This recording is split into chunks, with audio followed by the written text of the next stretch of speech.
Hey, it's your girl Bobby J here. How y'all doing out there? We are here talking about Belle Collective, Season 1, Episode 2, Wigs and Waffles. Now, I know I saw a lot of wigs up in there, but I sure ain't seen a waffle yet. So I always wonder how these people give these, titles. But of course, I told y'all, I happened to run into it one day on a Friday, scanning through channels, and I found out this is executive producer is Carlos Kane. You know, he does the Love and Marriage, Huntsville, and all that stuff. And so it's on the OWN network at 10 p.m. my time. I don't know what time everybody, but anyway. So episode 2, Wigs and Waffles. Let me just say, I'm going to go on how I ended. It ended, with that brunch thing. And despite what other people are saying, I'm sorry. But Marie is not the only one guilty in the way that things went down. Latrice is just as guilty, if not more. You are a business owner. You want to be a boss and you are owner. You have to know how to respond when people come at you. When your customers come at you, you got to know how to respond. Now, the fact that y'all was already high-fiving the lady with the yellow dress because she had the nice hair that was yours, that gave Marie the opportunity to say, well, I bought this hair. And she gave her props. She told us how the store was nice and everything. She admitted she heard wonderful things, but then she told her what happened. I bought this hair. They told me to have this guy in the shop style it or do whatever. And it came out this, and this. Your response is not supposed to be when she goes, well, is this your, I just need a confirmation because I knew you was going to be here, so I figured I'd ask you. She told her straight up. She just needed confirmation. Was this your hair? And they going to look at her. You going to look at her and go, honey, clearly you didn't go to the right store. That's the wrong response. That was the wrong response straight up. I don't care what nobody say. You're business owner. There is a proper response. There are several proper responses. One could have been, are you kidding me? Are you sure? Yeah, I'm sure. Well, you know what? After this, can we discuss it and talk about it? You got the receipt? Let me know who you spoke to. Who knows? She could have gotten a bad batch of hair. She could have had an employee switch the hair on her. We don't know what could have happened. But you don't attack the customer. I don't care. She didn't come at you first. She explained, and you came at her with the ghetto response. Honey, clearly you didn't go to the right store. And you did this. So, wrong, sorry. Even if y'all said Marie was being petty, she spent $600 for that damn hair. I'd be petty too. I'd be very, very petty. And that ain't petty. $100 is petty. $600 is not. And then that's what made Marie come back with, well, if this is what you selling, this some bullish. I said, oh, snap. That's when it went crazy.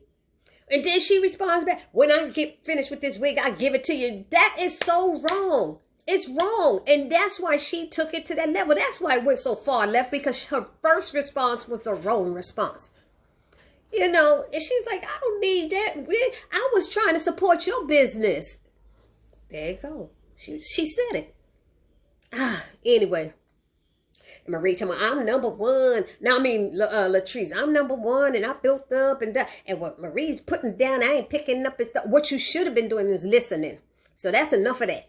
That's how I feel about it. I'm done with that.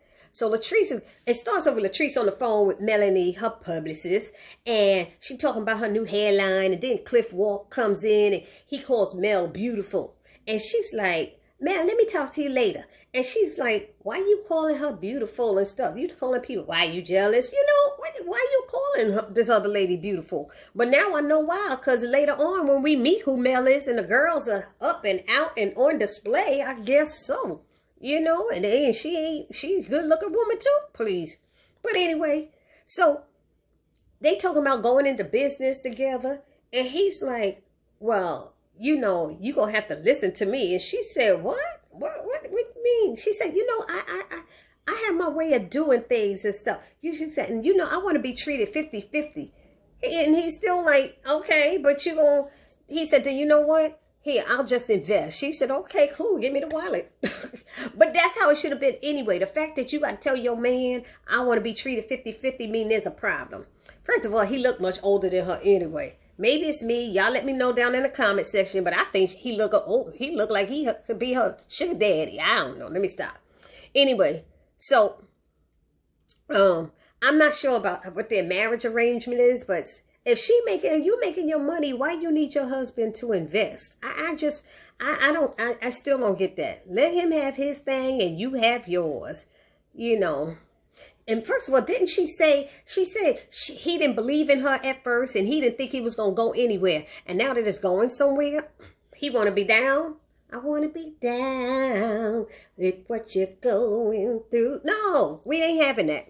Anyway, so to me, he's bordering on controlling. But then they showing Tambra, Cherie, and Letitia, and they meeting and they talking and they discuss what happened at the brunch and how it went down and stuff. And so Tambra's like, wait up, you know, because she said, I invited all of them to your birthday party. And she's like, wait up, I don't know issues at the birthday party. And she was like, you know, I don't think anything was going to go down, but she was concerned. So they had that little thing in there. And then there's, we meet, who is it? Marie. Marie is Marie's ride or die friend and business partner. What's her name? Essie. We meet Essie and she's telling Essie what happened at the brunch and how Latrice came at her and stuff. And Essie like, what? And I'm trying to think, if Essie is her business partner, I don't know what the percentage is, 50-50 or whatever. Maybe it's not that much. But Essie seemed like a nice person, nice woman. Excuse me. So I don't think she would put up with too much or let Marie be disrespectful to her. I don't know. If their business arrangement is working and they making millions, there's got to be something. She got a partner who works with her and deals with it. Latrice doesn't. So anyway, so she's telling her that she inviting her to the birthday party, to Tamara Cherie's birthday party. She said, and I'm going to be looking good. And that's one thing I noticed, that Marie wants all eyes on her and all this stuff. So she all secure in her body shape. And her body, she a big girl, but she got a shape on her. She got booty and everything. I've seen some big girls with no butts. She got it together. And she showed it in some of her outfits, especially in that one she wore to the birthday party. She was working it, though. She really was. I felt she was.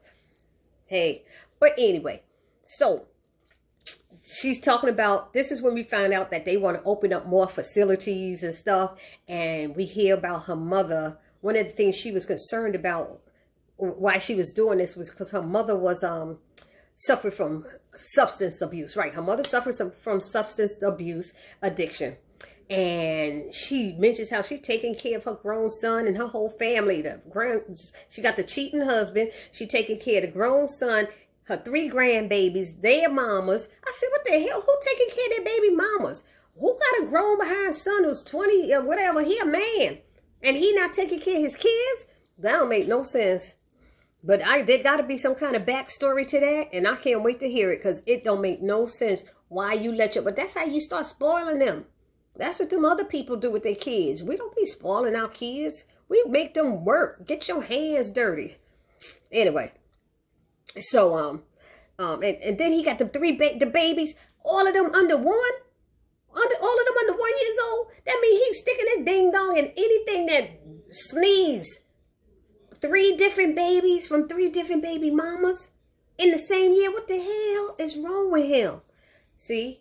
That's when she need to be set some boundaries, some rules or something. Anyway, he ain't gonna be a responsible young man if you don't help him and guide him. But then he got the cheating daddy, so maybe that's what it is, because we see the husband be cheating and going off and woof. Anyway, let me move on. So, they show Letitia getting that tour from Dorothy. I thought that was last season, but it was this season on Farris Street. And she learns a lot of the history. And like I said, this is a great idea for the area. Then Latrice visits Antoinette to see her new place. Not her new place, but her place after she's redecorated after her divorce and stuff. And she brings her samples of a new hairline and products. And I'm telling you, let me tell you. when I got separated from my husband, I did the same thing. I redid the whole thing. I pulled up carpet, put down floors, changed all the appliances, painted the place. He walked in one day, was like, what the? I said, yeah, see what I could do when you gone? Honey. That's what you do. You cleanse yourself. Cleanse it. Get them out. Get them out. But then she has this box of, she has this, Antoinette has this box of his stuff. And she's like, I didn't know what to do with it. All this baseball stuff. Yeah, throw it out. What you holding on to it for? Why you don't know what to do with it? Throw it out. I'm just saying it. I don't know. Anyway, so she starts talking to her girl and Latrice and telling her, one of the issues with their divorce is due to him wanting children and she not wanting to take that time off from her career. And I'm sitting there going, didn't y'all discuss this before you got married? Didn't you discuss this? I'm like, I'm totally confused about that. And then we have Tamara Marie, what's her name? Tamara Cherie. I'm going to just say Tamara. She's going shopping with her stylist for her birthday, and they're talking, and she's discussing, how her parents want her to get married, have babies and stuff. I don't know even if she said the married part. They just want to have babies. They want some grandkids. I said, I understand how these parents are. She said they want me to be like them, like how they were. And then she talked about how some basketball player offered her millions to have his baby. And I was like, girl, please. I don't know if I would have I might have done it. But she has her own career goals. And we don't really know how old she is. We don't know much about Tamara. All we know is, like I said in the last episode, she have fibroid issues. I understand those. And she froze her eggs. So that's what we know. Then we got Antoinette. Goes to the baseball field to meet her girlfriend, what's her name, Kaylon? I guess they were friends since college, that's where she met Kaylon, that's where she met her husband. So they all known each other for a long time. She knew her before, during, and after her marriage. She probably was in the wedding, who knows. So she comes with a bottle of champagne to the baseball field, and she discusses the reason for her divorce.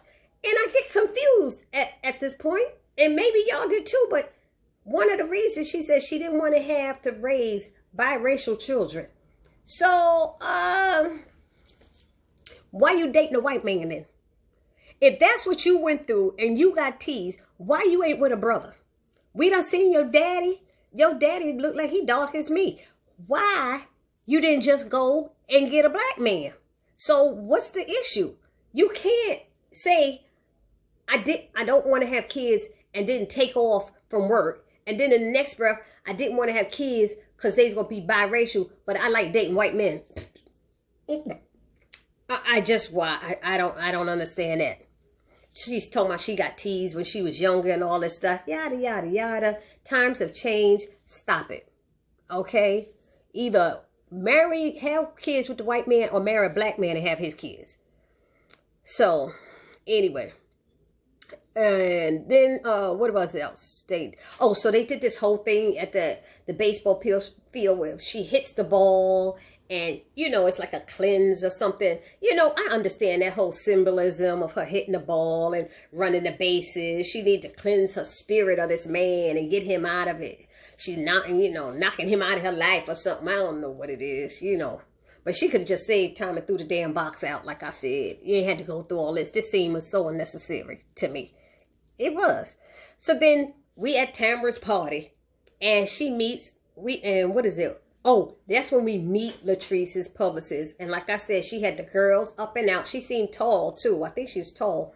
And she had a little booty on her, but she had the girls like on display. I was like, all right now. And then, so Latrice comes in and she comes in with Antoinette too. And she introduced her husband to everybody. Said, this is Zeddy or Zaddy or somebody. And I said, is it Zeddy for teddy bear or Zaddy for daddy? I'm like, that's your nickname for him in the house. Why are you introducing him? I thought his name was Cliff or something. I don't know what she called him. I tried to listen to it again, but to me, girl, introduce your husband as his name. Or not your nicknames. I have a girlfriend who calls her husband, what she call him? Boo, boo, boo, or boo, boo. She call him something with a boo or whatever. We don't call him that. We call him by his damn name. Whatever. Anyway, so everybody's at the party, and she introduces her husband. And she's like, oh, you know, he don't like being away from me for long periods of time. Yada, yada, yada. And he feel like left out. And I'm like, damn it. Why? That's why them people at her job said that same thing. They don't want him to be around because he always got to come. So they sitting at the table, and Latricia brings up, she's sitting there with them, and she brings up how she hadn't seen them since the brunch, and she was so glad that they had came and stuff like that. And then Mel asks her, well, who was the host of that? And she said, I was. She said, oh, was that your first time? And she had to think about it. Yeah, because usually I'm in the background. I'm in the back seat and somebody else hosted and stuff. And then, so that's when Latrice brings up the situation, stating, you know, with customer service, you know, if she wanted to come, if she wanted to have a problem, my customer service is between Monday and Friday between 10 and 5. I said, oh, hell no. No, she didn't try to run that line like in the 5 heartbeats. Remember when Big Red said, what time are my office hours? Between 9 and 5. When they were hanging him over the balcony. Anyway, stop. She could have said that then at the brunch. She said, look, okay, I hear that you might have an issue. Is it okay if we discuss this on Monday at my office? You know, Monday to Friday, She could have said that. She could have said that. But no, she went the ghetto route and started the whole problem. So I don't know what everybody else watched in season 1, but that's what happened. So she caused that nonsense. Anyway, and she said, not to insult. What did I say? So Antoinette asks, what do Marie do? Now, see, now Antoinette jumping in. That ain't your place. It wasn't your issue. That's your girl, right? That's your girl. But let her handle it. She there. But she said, what does she do? And she, you know, Latricia tells, and she said, and then she makes some smart behind comment about professionalism. And that's when Maria's like, hold up, wait, what we not going to do is try to talk about her and she not here to defend herself or trash her or something like that. And she said, oh, no, that was just a follow-up. No, that wasn't a follow-up question. It was funky what you said, Antoinette. I'm sorry, it was. And then the husband, here he go with his 2 cents. You know, no, that's her girl, that's her friend, and she gonna defend her friend. You're right, just how Antoinette jumped in and tried to defend her friend who's there. She defended her friend who's not there. We not gonna do this. And she did the right thing. She did the right thing. Anyway, so then it's like Marie comes in with her little bodysuit on and everything, looking all cute and stuff. And I thought it looked nice on her. And she sits at a different table. And Latricia wants to know if she's willing to go and have a conversation with Latrice. Talking about Latrice want to talk to her. We ain't never heard Latrice say, I want to talk to her. Now, she trying to get them to clear the air, but don't lie to your friend. Latricia lied to her. She never said, Latrice didn't even want to be bothered. She didn't want to see her. She didn't want to know her. She didn't want to talk about it, even though she brought up that thing. But that was a lie. And next thing I know, so, you know, the answer to that was, nah, I'm not interested. No, not right now, please. I tried to talk to her before. And one thing else that happened at that brunch, we heard her say she tried to start a conversation with those ladies across, and they were very talkative, but they didn't want to talk to her, basically. So that's showing how they are to other people. See, that's that click thing, and I don't do clicks well. I don't like stuff like that. But anyway, if somebody trying to talk to you, bring other people into the conversation. So Mel later on, when Tambra shows up, she show up with what is that? She showed up with this whole, I'm trying to figure out what did I call it when she showed up with this, police escort. She had about 3 police cars escorting her there. I said, well, I don't know no DJs or VJs here in New York that get that, but maybe she's something different in the South if she got it like that. I don't know. So she comes in there and everybody's like, hey. And so now we see a scene where Mel drags Latrice over to the table with Marie. Now, I feel she's starting some catty shit right there. That's some catty-ish right there. You know what's going down. Why you gonna bring her over there when she clearly don't want to be over there with y'all? And now y'all gonna bring them together. That just didn't make no sense to me. And of course Cliff came right over there too, smiling, and you see him hunch his wife like and like what's going down, you know. Even Kaylon was at the other table, said, it's about to go down, because they gonna tell her to sit down and stuff. And then here come Mel talking about, well, you know, what happened over there? You know, what's going on? What's with that expression on your face? You know, she said, I heard about what happened at the brunch. They were talking about it. And Marie showed her professional side and didn't go in. And she said, today we are celebrating Tamara Cherie. And that's what we should be doing. It's not appropriate to be discussing anything other than Tamara Cherie. And she was right. I don't care what nobody else said. That brunch, it wasn't her fault all the way. It was not. So, you know, so they wanted to toast Latrice or something for circling back or something, and she wasn't down for that. And there's a lot of people in this world who feel that would have been phony. That would have been phony of her to do that, fake and phony. So she didn't do it. Let it go. Let it go. Stop trying to force something that's not there until they were ready to do it, you know. So, I mean, that was my feeling about that. And the last thing that happened, what was that? Letitia pulled Antoinette to the side to talk to her and chat about, you know, the last comment she made and things, you know, making sure that they were still cool, because she needs her to help get this, that street, you know, revitalized, you know. So she was like a Farris Street revitalized. So Antoinette apologized, and, you know, about, you know, talking about her last brunch and how bad it was and stuff. And she said there's room for improvement, and she'd like to offer her some help, you know, and everything's not for everybody. And that's what they both were agreeing. It's not for everybody.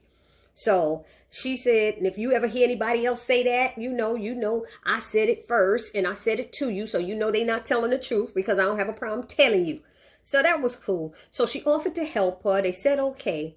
And she said, you know, she said, she said something about her, said, you know, so I talked about your brunch. I'm sorry. She said, well, then I'm sorry about talking about your wig, and pulled it up because it's not covered all the way. She pulled it up. I said, oh, we were like, she said, shade for shade. She said, bitch, you crazy. You crazy. But she got her back.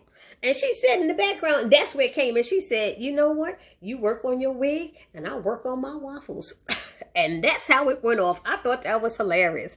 So I thought that was a good show, you know, episode. It was interesting. It held my attention, and it made me like, oh, God, not another one. So it was good. And I'd probably give it, I don't know if I would rate it by numbers, or if I had to give it a number, I would say about a 7, 8 or something like that. So let's say an 8. And if I had to give it letters, I would say a B. That episode. I don't know how good or bad these episodes are, but that's it. Let me know down in the comment section how you feel about things. Until we meet again next week. Peace.